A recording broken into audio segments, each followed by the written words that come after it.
शांति। आज की तारीख है 2/10/16 और आज हम सुनेंगे प्राण प्यारे मीठे मीठे अव्यक्त वतनवासी अव्यक्त बाप दादा की रिवाइज कोर्स की मुरली। और मुरली की तारीख है 21/11/81। आज की मुरली का शीर्षक है छोड़ो तो छूटे। कोई भी चीज जब हम उसका त्याग करना चाहते हैं, और त्याग भी क्यों करना चाहते हैं, क्योंकि वो हमारे लिए भी दुखदाई और जो भी हमारे स्नेह संबंध व्यवहार में आते हैं उनके लिए भी वह दुखदाई होती है बातें।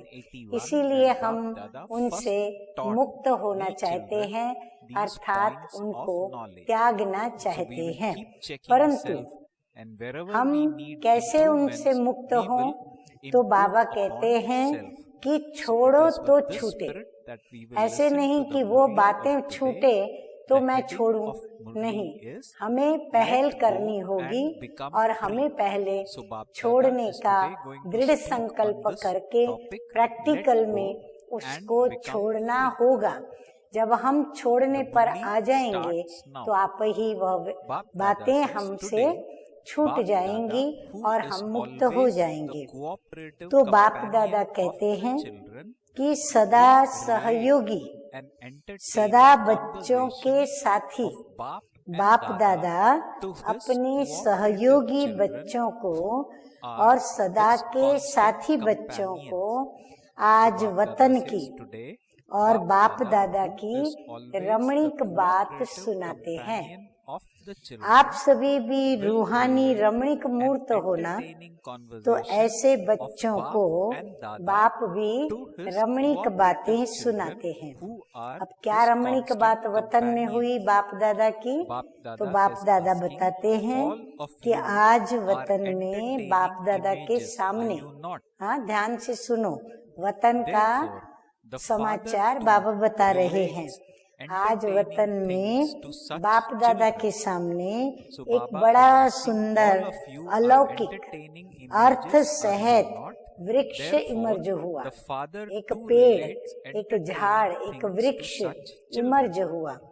वृक्ष बड़ा सुंदर था और वृक्ष की डालियां अनेक थी, कोई छोटी तो कोई बड़ी, कोई मोटी तो कोई पतली थी।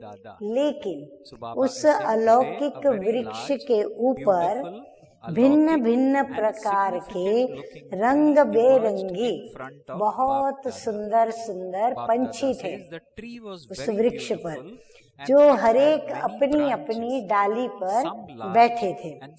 पंछियों के कारण वृक्ष बड़ा सुंदर लग रहा था। कई पंछी उड़ते हुए बाप दादा की अंगुली पर भी आकर के बैठते थे। कई पंछी उसमें से उड़ करके बाप दादा की अंगुली पर आके बैठते थे। कई कंधे पर भी आकर के बैठते और कोई आगे पीछे चक्कर लगाते रहते। कोई डाली पर बैठे बैठे दूर से नैन मुलाकात करते, खुश भी बहुत थे। अब पूरा दृश्य अपने मानस पट पर इमर्ज करो कि कैसे वृक्ष है वतन में, वृक्ष के ऊपर सुंदर सुंदर पंछी बैठे हैं। कैसे बाबा जैसे वर्णन करते हैं ऐसे पंछी सभी कर रहे हैं और खुश भी सभी पंछी बहुत थे। लेकिन दूसरे पंछियों के मिलन का खेल देखते हुए खुश थे। और कई बाबा के बच्चे क्या देखकर खुश थे? जो दूसरे पंछी जिनका मिलन का खेल देख रहे थे वो देखते हुए खुश थे। स्वयं समीप नहीं आए, स्वयं भी समीप आए उन पंछियों की तरह समीप नहीं आए।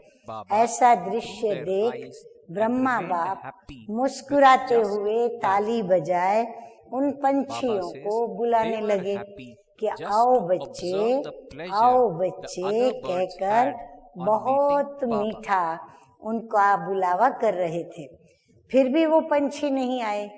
जो दूर से खड़े खड़े देख रहे थे, दूसरों के मेल मिलाप को देखकर खुश हो रहे थे। ऐसे जो दूरबाज बच्चे थे, तो बाप दादा ने उन बच्चों को बड़े प्यार से मीठा बुलावा किया कि आओ बच्चे, लेकिन क्या हुआ, वो समीप नहीं आए। पंख हिला भी रहे थे, पंख भी थे, हिला भी रहे थे, लेकिन अपने ही पांव से डाली को ऐसा मजबूत पकड़े हुए थे जो उड़ करके समीप नहीं आ रहे थे। जैसे कोई बाबा की अंगुली पे आके बैठा, कोई बाबा के खभे पर आकर के बैठा, कोई समीप आ गए। तो वो जो वृक्ष पर कुछ पंछी जो ऐसे बैठे थे, जो दूर से खुश हो रहे थे, पर उड़ करके बाप दादा के समीप नहीं आ रहे थे। समीप वो आ सकते थे पर आ नहीं सके।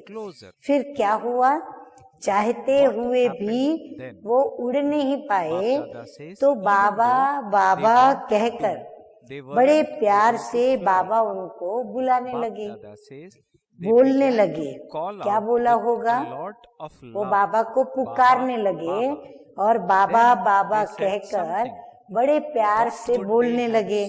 तो क्या बोला उन्होंने, उड़ाओ उड़ाओ, माना बाबा हमको आप उड़ाओ, यानी हमको उड़ा करके समीप लो। बोलने लगे, वह कहने लगे छुड़ाओ छुड़ाओ, बोलने लगे। बाप दादा बोले छुड़ाओ छुड़ाओ नहीं, हाँ ये नहीं बोलना है, लेकिन क्या बोलना है। बाबा ने कहा छोड़ो तो छूटे। बाबा ने उन लोगों को कहा छुड़ाओ छुड़ाओ नहीं, लेकिन आप छोड़ो, डाली को छोड़ो, तो आप छूट के उड़ करके बाप दादा के समीप आएंगे। लेकिन वे पंछी इतने कोई चतुर थे, कोई कमजोर थे, जो डाली को भी छोड़ना नहीं चाहते और बाप का साथ लेना चाहते थे। दोनों बातें साथ चाहते थे। वो पंछी कमजोर भी थे परंतु चतुर भी थे। क्यों बाबा ने कहा चतुर? इसलिए थे कि वो डाली को छोड़ना भी नहीं चाहते थे और फिर बाप दादा के पास आना चाहते थे, इसलिए उड़ नहीं पाते थे, इसलिए वो कमजोर थे। दोनों बातें वो साथ में चाहते थे। ये थे चतुर पंछी, यानी छूटना भी चाहते थे, डाली छोड़ना भी नहीं चाहते थे, बाप दादा के समीप जाना चाहते थे, परंतु उड़ करके पास नहीं आते थे, क्योंकि दोनों बातें उनको चाहिए थी। वो वृक्ष की डाली भी चाहिए थी, बाप दादा की समीपता भी चाहिए थी। और कमजोर व भोले पंछी छोड़ने चाहते, लेकिन युक्ति नहीं आती मुक्ति पाने की। और कई उसमें से भोले भोले कमजोर पंछी थे जो डाली को छोड़ने चाहते थे, लेकिन उनको कैसे डाली को छोड़ करके उड़ करके बाप दादा के समीप जाएं और मुक्ति को पाएं, वो उनको युक्ति नहीं आती थी। और भोले पंछी तो अपने भोलेपन में यह भी नहीं समझते कि ये छोड़ना भी है। और कई तो पंछी इतने भोले थे जो उनको ये भी समझ में नहीं आता था कि हमको ये डाली तो छोड़नी है। तो ऐसे पंछियों को देख बाप दादा बार बार उन्हों को यही बोले कि छोड़ो तो छूटे, लेकिन वे अपनी बोली बोलते रहे बाप दादा को, बाबा बाबा छुड़ाओ छुड़ाओ, हमको उड़ाओ, समीप बुलाओ, यही बोलते रहे। बाप दादा युक्ति भी बताते, लेकिन थोड़ा सा डाली का साथ छोड़ते हुए फिर पकड़ ले। हाँ, थोड़ा सा पंख हिलाकर डाली से थोड़ा अलग होते थे, परंतु फिर कमजोर होने के कारण फिर से डाली को पकड़ लेते थे। इसलिए बुलाते रहे, बोलते रहे, लेकिन उड़ता पंछी बन बाप के साथ समीप मिलन का अनुभव और विश्व परिक्रमा अर्थात बेहद की सेवा का परिक्रमा का अनुभव नहीं कर सकते थे। हाँ, दिल होते भी वो न डाली छोड़ पाते थे, न उड़ पाते थे, न बाप दादा के समीप जा पाते थे, न विश्व की सेवा अर्थ परिक्रमा करने के लिए बेहद की सेवा का अनुभव भी कर पाते थे। तो ये बाबा ने पंछियों की रमणीक बात बताई।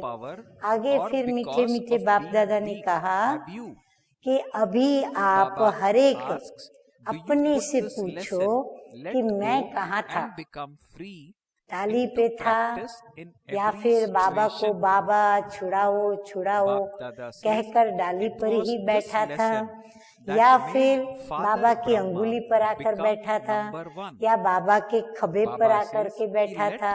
मैं कहाँ था?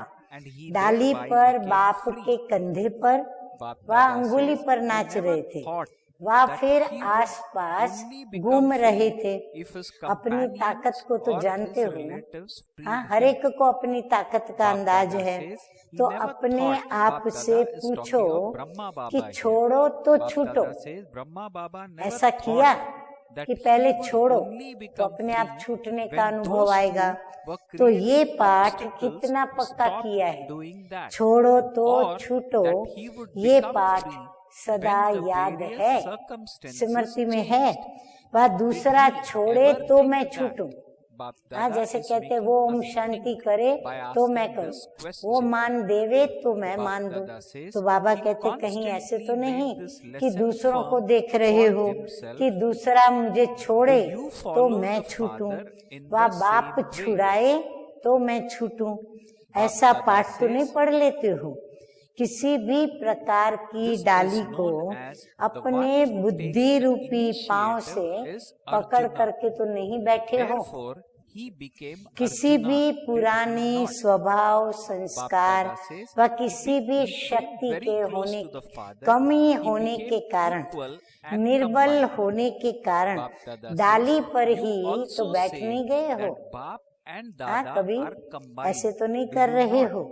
हर बात में बाबा कहते हैं छोड़ो तो छूटो। ये प्रैक्टिकल में लाते हो।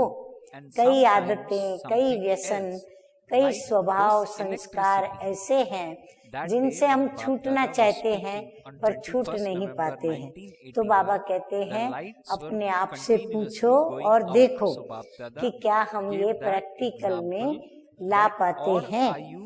यही पाठ ब्रह्मा बाबा को नंबर 1 ले गया। छोड़ो तो छूटे, ये पाठ बाबा को नंबर 1 में ले गया। अगर हम बाप समान बनना चाहते हैं, नंबर लेना चाहते हैं, तो हमें भी ये पाठ पक्का करना पड़े। शुरू से छोड़ा तो छूट गया ना।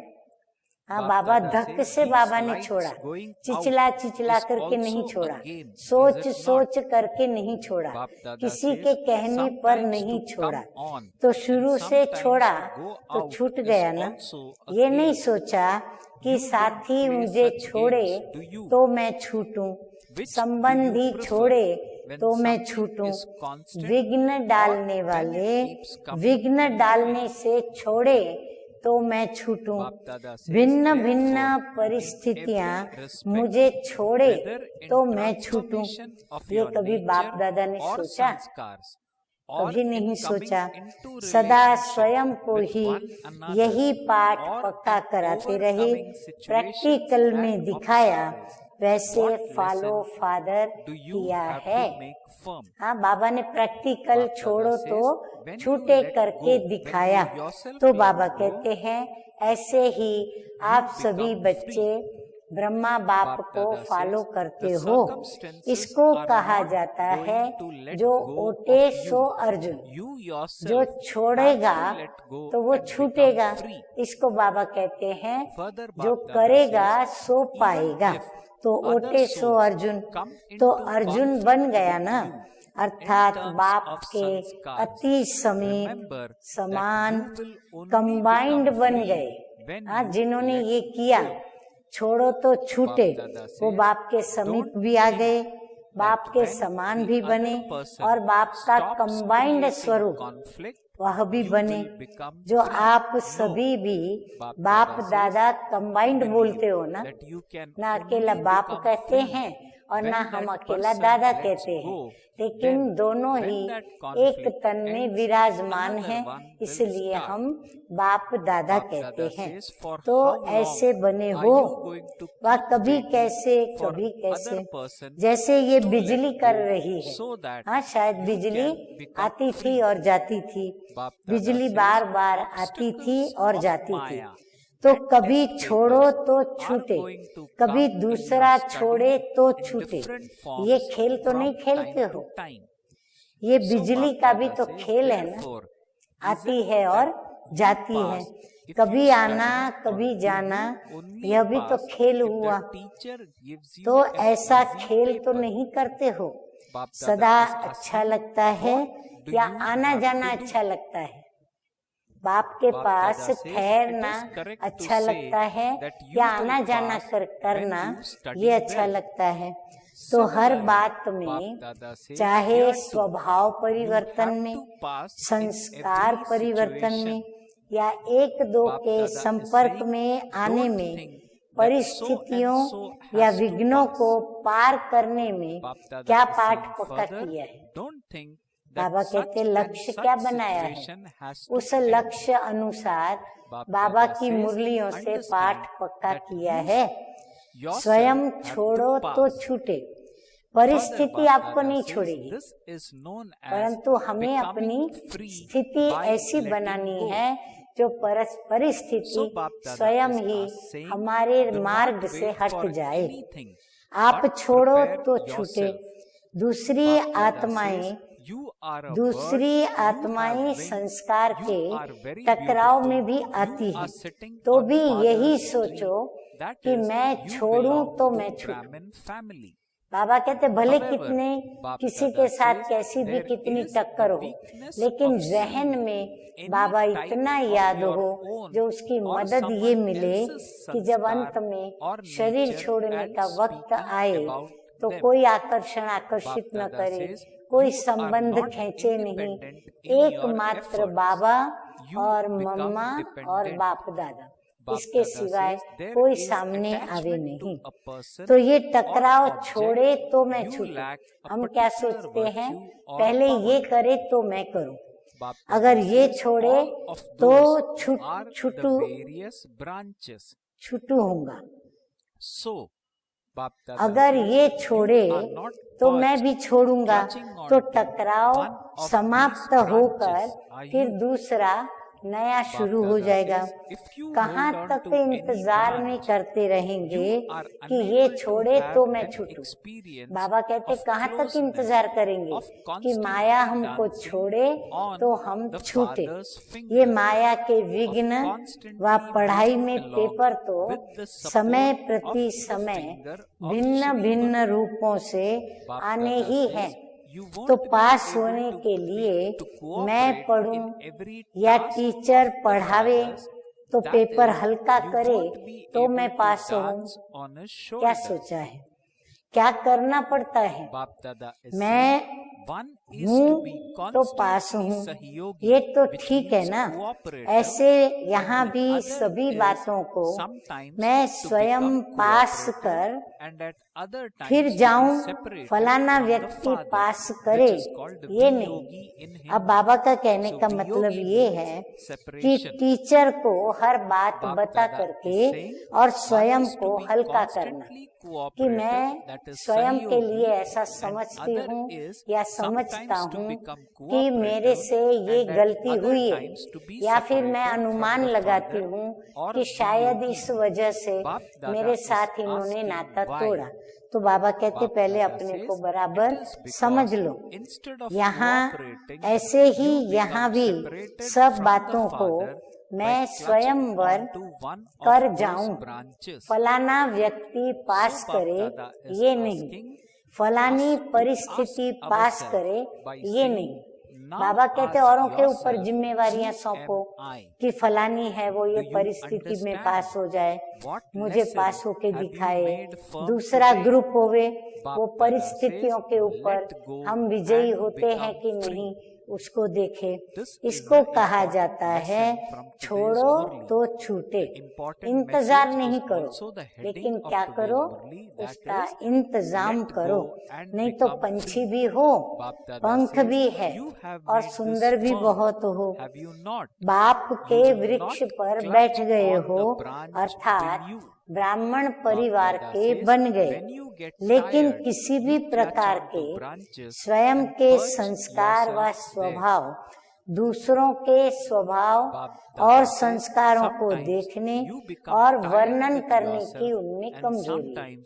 पुरुषार्थ में निराधार नहीं, आधार है कि यह व्यक्ति या वस्तु का इनको लगाव है, किसी भी गुण व शक्ति की इनमें कमी है, तो ये है भिन्न भिन्न डालियां, और उन डालियों में से किसी डाली को पकड़ के तो आप नहीं बैठे हो। तो मीठे मीठे बाप दादा कहते हैं, अगर किसी भी डाली को पकड़ा हुआ है तो बाप के सदा अंगुली पर नाचने, अर्थात सदा श्रीमत की अंगुली के आधार पर चलने, ऐसा समीप का अनुभव नहीं कर सकेंगे। समीप कैसे? जो अंगुली पकड़ के चलेगा वो बिल्कुल बाप दादा के संग संग चलेगा, साथ में चलेगा और बिल्कुल समीप चलेगा। तो बाबा कहते हैं अनुभव तब कर सकेंगे। वह सदा बाप के हर कर्तव्य में सहयोगी, अर्थात कंधे पर वो नाच नहीं सकेंगे। अगर श्रीमत पर नहीं चलेंगे तो समीप नहीं होंगे, ना अंगुली पकड़े हुए होंगे, ना वो बाप दादा के कंधे पर नाचेंगे। तो एक हैं सदा सहयोगी और दूसरे हैं कभी सहयोगी फिर कभी वियोगी। क्यों? क्योंकि किसी न किसी डाली को पकड़ लेते हैं तो सहयोगी के बजाय क्या बन जाते हैं? वियोगी बन जाते हैं।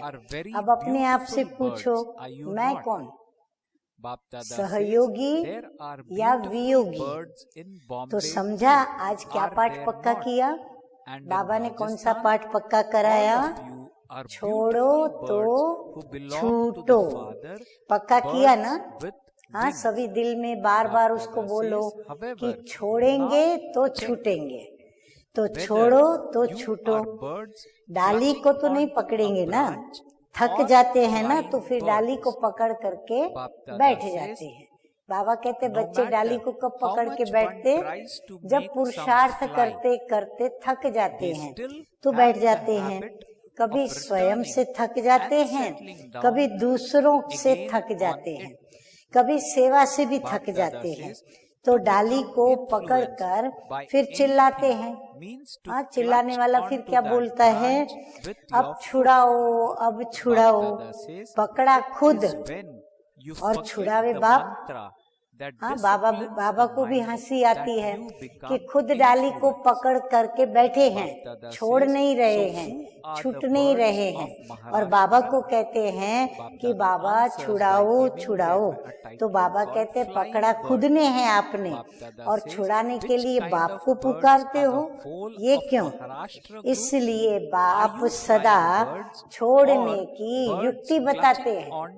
कौन सी युक्ति बाप ने बताई? कि छोड़ेंगे तो आप खुद ना, किसी भी चीज को अगर हमने पकड़ा है और उस चीज को छोड़ना है तो हमको अपनी पकड़ खोल देनी पड़ेगी, हमें उसको ढीला करना पड़ेगा, तब तो हम भी उड़ पाएंगे। करेंगे तो पाएंगे, हाँ, छोड़ेंगे तो छूटेगा। ये भी बाप करेंगे तो पाएगा कौन? बाप दादा से सोचिए, फिर हमको प्राप्ति होगी। तो ये भी बाप करेंगे तो बाबा रमणीकता से पूछते हैं कि फिर पाएगा कौन? करे बाप और पाए आप। कायदा है ये कर्म का। कर्म का कायदा क्या कहता है? जो करेगा सो पाएगा। इसीलिए बाप करावनहार बन निमित्त आपको बनाते ताकि करण करावनहार करे, परंतु प्राप्ति कौन करे? आप निमित्त बनते हो ना, तो निमित्त को प्राप्ति होगी। बाप उसकी प्राप्ति स्वयं स्वीकार नहीं करते। तो महाराष्ट्र और राजस्थान में पंछी तो सब सुंदर हो ना। कौन से पंछियों की बात हो रही है? जो चैतन्य ब्राह्मण बच्चे पंछी के रूप में बाप दादा के सामने हैं। बॉम्बे में सुंदर पंछी होते हैं ना, और राजस्थान में भी बाबा कहते दोनों स्थान पर बड़े सुंदर सुंदर पंछी होते हैं। हाँ, बाबा कहते वारिस बच्चे बहुत अच्छे हैं। हो तो बाप के सभी सुंदर पंछी। देखो बाबा को फिर अन्य बच्चों का भी ख्याल होता है कि अन्य बच्चों को ऐसा ना लगे कि बाबा इनको सुंदर बोलते हमको नहीं बोलते। तो बाबा सभी को कहते हैं हो तो सभी सुंदर पंछी, पंखों वाले पंछी हो, ऐसे भी नहीं कि बिना पंख के, लेकिन डाली वाले पंछी हैं व उड़ने वाले हैं, ये चेक करो। मैं डाली पे बैठने वाला, डाली को पकड़ने वाला या न उड़ने वाला पंछी हूँ, या फिर डाली को छोड़ करके उड़ने वाला पंछी हूँ। बाबा कहते हैं ये चेक करो। कईयों की आदत भी होती है। हाँ, कौन सी आदत? कितना भी उड़ावे फिर भी जाकर के डाली पर बैठ जाएंगे। हाँ, कई ऐसे कबूतर पाले जाते हैं, कई ऐसे पक्षी पाले जाते हैं, जानवर पाले जाते हैं। उनको कितना भी दूर जाके छोड़ के आएंगे ना, वो फिर भी आकर के अपने स्थान पर आके बैठ जाएंगे। किसी भी बात में वशीभूत होना अर्थात डाली को पांव से पकड़ना। बाबा कहते कहीं भी वशीभूत हो गए, माना पंछी ने क्या किया? अपनी डाली को मजबूत पकड़ लिया। वशीकरण मंत्र भूल जाते हो तो वशीभूत हो जाते हो। तो महाराष्ट्र के पंछी कौन हैं? डाली को पकड़ के बैठने वाले या उड़ते पंछी? सारा महाराष्ट्र का ग्रुप कौन से पंछी हैं? उड़ते पंछी हैं व डाली वाले हैं। और राजस्थान से कौन से पंछी आए हैं? आगे बाबा कहते हैं कि छोड़ो तो छूटो, या छोड़ दिया है और छूट गए हैं। क्या जवाब है? बाप दादा छोड़ेंगे फिर देखेंगे, बाद में हम छूटेंगे, ये जवाब देने वाले, या फिर हमने छोड़ दिया है और हम छूट गए हैं। हम मुक्त पंछी हैं, हम उड़ने वाले पंछी हैं। थक जाते हैं तो डाली को पकड़ लेते हैं। राजस्थान के पंछी तो बहुत सुंदर और प्रसिद्ध हैं। नाचने वाले पंछी हैं ना, किसके वश तो नहीं होते हो ना। चक्कर लगाने वाले पंछी अर्थात सोचते बहुत हैं। बाबा कहते कई पंछी न डाली पे बैठते हैं, न उड़ते हैं, न चलते फिरते, लेकिन इर्द गिर्द आसपास घूमते रहते हैं। तो वो कौन से पंछी हुए? जो बहुत सोचते हैं। क्या सोचते हैं? वो भी बाबा सुना रहे हैं कि ये करेंगे, ये करके दिखाएंगे, लेकिन बस फिरते रहते हैं आसपास। करेंगे करेंगे का नाचते आसपास फिरते रहते हैं, उड़ते नहीं हैं। ऐसे भी बहुत हैं जो करेंगे करेंगे, होगा, दिखाएंगे, सोचेंगे, ये गे गे करने वाले हैं। हाँ, बाबा कहते हैं ये गे गे के गीत गाने वाले हैं। ये हैं आसपास चक्कर लगाने वाले। तो कौन सा ग्रुप लाई हो? नमस्ते। महाराष्ट्र को और राजस्थान को सभी टीचर्स बहनों को बाबा पूछ रहे हैं, बॉम्बे से कौन सा लाए हो, राजस्थान से कौन सा लाए हो? सुंदर तो सभी हो। क्यों सुंदर कैसे है? जब पंख नहीं, उड़ते नहीं, समीप नहीं आते, फिर भी बाबा सुंदर क्यों कहते हैं हमको? तो बाबा कहते क्योंकि बाप के बन गए हो। बाप के तो बन गए, इसीलिए सुंदरता आ गई है। ब्राह्मण बनना अर्थात रंग लग गया। किसका रंग लग गया? सत्य का, संग का रंग लग गया। रंग तो आ गया, पंख भी आ गए। हाँ, ज्ञान योग के पंख भी मिल गए। बाकी क्या है? छोड़ो तो छूटे। अच्छा, तो आज रमणीक बच्चे आए हैं ना, तो बाप दादा ने भी वतन की रमणीक बातें सुनाई। हाँ, दृश्य तो बड़ा प्यारा बाबा को लगता होगा, स्वाभाविक है। अब बाबा आगे कहते हैं, अच्छा ऐसे बाप समान। हाँ, फिर भी बाबा कहते हैं ऐसे बाप समान, माना जो उड़ने वाले हैं, समीप वाले हैं। बाप समान उड़ते पंछी, सदा बेहद के सेवा की परिक्रमा लगाने वाले, सदा सर्व डालियों के बंधन से मुक्त, जब चाहे उड़ जाएं ऐसे सदा स्वतंत्र पंछी, सदा बाप की अंगुली पर नाचने वाले, अर्थात श्रीमत के आधार पर सदा श्रेष्ठ संकल्प वाले और कर्म करने वाले, ऐसी श्रेष्ठ आत्माओं को बाप दादा का याद प्यार और नमस्ते। अब उसके रिटर्न में हम बच्चे क्या कहते हैं? हम रूहानी बच्चों का रूहानी बाप दादा को याद प्यार, गुड मॉर्निंग और नमस्ते नमस्ते। अब हम क्या सुनेंगे? मीठे मीठे उड़ाने वाले, समीप लाने वाले, मुक्त करने वाले, छोड़ो तो छुड़ाने वाले, ऐसे बाप दादा का वरदान। तो वरदान है साकार रूप में बाप दादा को सन्मुख अनुभव करने वाले कंबाइंड रूपधारी भव। भले बैठे यहाँ है, बाप दादा अव्यक्त वतनवासी है, परंतु उनको साकार रूप में सन्मुख अनुभव करने वाले कंबाइंड रूपधारी भव। बाबा कहते हैं कि जैसे शिव शक्ति कंबाइंड है, ऐसे पांडवपति और पांडव भी कंबाइंड हैं। जो ऐसे कंबाइंड रूप में रहते हैं, उनके आगे बाप दादा साकार में सर्व संबंधों से सामने होते हैं।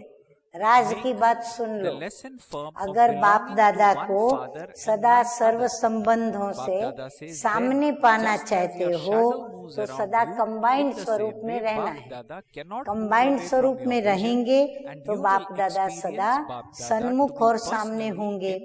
अभी दिन प्रतिदिन और भी अनुभव करेंगे कि जैसे बाप दादा सामने आए, साकार में हमारे सामने आए। हाँ, सिर्फ आए नहीं, लेकिन ये भी अनुभव करेंगे कि हाथ पकड़ा, बुद्धि से नहीं, ऐसे बुद्धि से अनुभव नहीं करेंगे, प्रैक्टिकल में साकार रूप में दिखाई पड़ेंगे। हाथ पकड़ा ये भी महसूस होगा, बुद्धि से नहीं। बाबा कहते हैं आंखों से देखेंगे और अनुभव होगा, लेकिन ये अनुभव किसको होगा? सिर्फ एक बाप दूसरा न कोई, ये पाठ पक्का हो तो फिर तो जैसे परछाई घूमती है, ऐसे बाप दादा आंखों से हट नहीं सकते, सदा सन्मुख की अनुभूति होगी। तो सभी ने राज की बात सुन ली, समझ ली। अब क्या करेंगे? उस स्थिति तक पहुंचना है जो हमें भी ये अनुभव आए कि बाप दादा सन्मुख हैं, साकार हैं और परछाई की तरह हमारे साथ साथ चलते रहते हैं।